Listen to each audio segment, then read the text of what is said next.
Nasamsam ang tinatayang 405,000 halaga ng illegal na droga sa ikinasang buy-bust operation ng mga otoridad sa barangay Lanao, Virac, Catanduanes.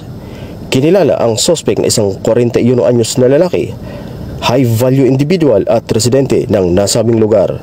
Bandang alas 2:07 ng hapon nang ikinasa ang operasyon ng pinagsanib ng mga operatiba ng PDEA Catanduanes, Catanduanes Provincial Drug Enforcement Unit at Virac Municipal Police Station na nagresulta sa pagkakadakip sa suspect at pagkakakumpiska ng 52 na gramo ng illegal na droga na may standard drug price na 405,000 pesos. Maharap ngayon ang suspect sa kasong paglabag sa Section 5 at 11 ng Article 2 ng Republic Act 9165 o ang Comprehensive Dangerous Drugs Act of 2002. Ang PNP Bicol ay patuloy sa paglaban at pagsugpo kontra illegal na droga upang mapanatiling payapa at ligtas ang komunidad sa kanilang nasasakupan.